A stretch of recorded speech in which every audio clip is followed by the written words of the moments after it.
Not a real veteran. Stop pretending. It's honestly disgusting. Karen's voice rang out like a slap across the face in the middle of the HOA meeting, every head in the room snapping toward her as if pulled by gravity. The community center's fluorescent lights buzzed above us, but it was nothing compared to the silence that fell after her accusation. Update 3. The base's legal officer laughed when I played the tape. She doesn't realize that impersonating a government investigator and trying to obtain classified personnel details is a federal crime, right? I simply shrugged. Karen thinks she's starring in some Netflix drama.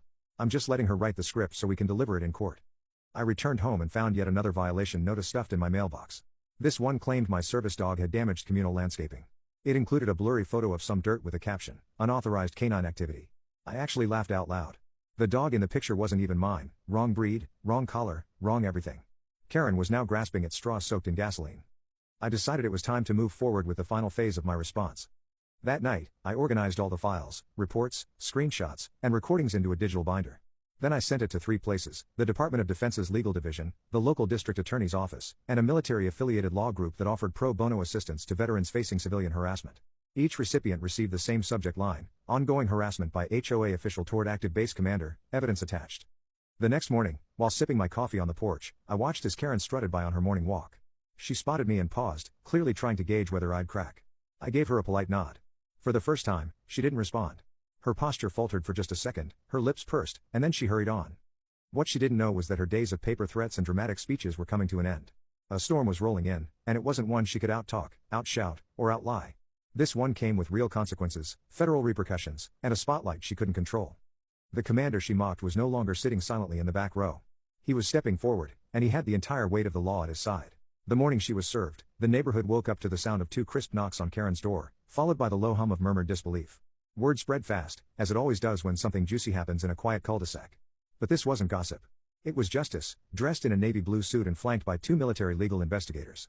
I watched it unfold from my front porch, coffee steaming in my hand, my dog lying peacefully at my feet.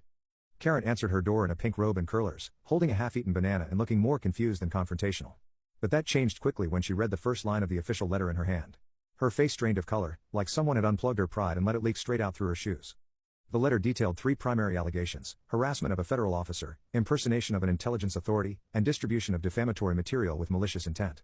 It wasn't just a slap on the wrist, it was a formal, government-backed wake-up call.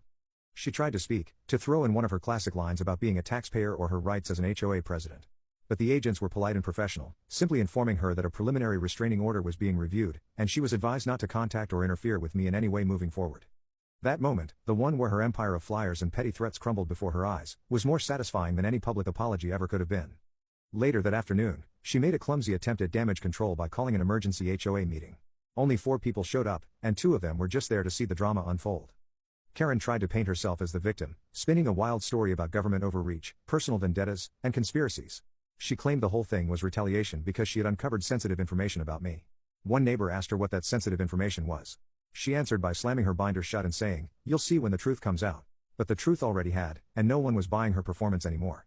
I was contacted by the district attorney's office. They had received my complaint packet and were launching a concurrent review. The military was handling their own investigation into her attempted impersonation and false reporting, while the civilian side was evaluating possible charges related to harassment, defamation, and privacy violations. Karen had no idea how far her web of lies had stretched, and now it was snapping back in her face like a trap rigged with every thread she'd spun. Still, I didn't gloat. I didn't post online.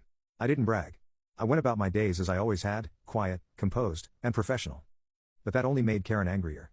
She started making the rounds, cornering neighbors during their evening walks, whispering about how I was dangerous and abusing military privilege. One woman recorded her and sent it to me. Karen was practically foaming at the mouth, throwing around terms she clearly didn't understand. She said I was part of a deep state operation, that I'd infiltrated the HOA, and that they were trying to silence her because she knew too much. It would have been funny if it weren't so sad.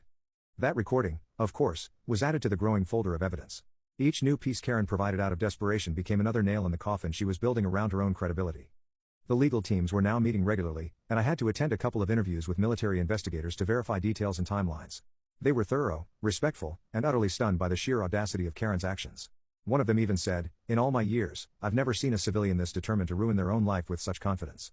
Around this time, the community began shifting. The once silent neighbors started to speak out, emboldened by Karen's exposed behavior and the growing support for accountability. A petition was quietly passed around calling for Karen's removal from her HOA position. It reached a majority in 2 days. Not only were people fed up with her vendetta against me, they were tired of her micromanaging, her endless notices, and her aggressive leadership. The board met in private and held a vote. It passed unanimously. Karen was to be removed from her role effective immediately, pending final review. The day the announcement was posted, it felt like the neighborhood exhaled for the first time in months. Flags that had been quietly taken down out of fear were raised again. People greeted each other without glancing nervously over their shoulders. The air felt lighter, more relaxed. For the first time, HOA didn't feel like an acronym for harassment on arrival, it felt like a community again. Of course, Karen didn't go quietly. She marched down to the clubhouse with a printout of the bylaws, trying to argue the technicalities of her removal.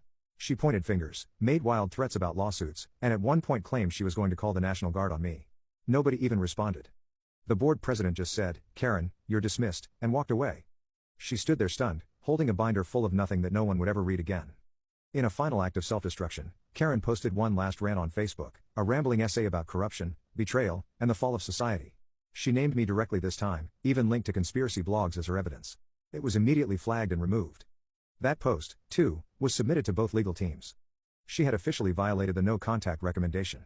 And this time, there would be no warning letter. This time, she would face consequences she couldn't shout her way out of.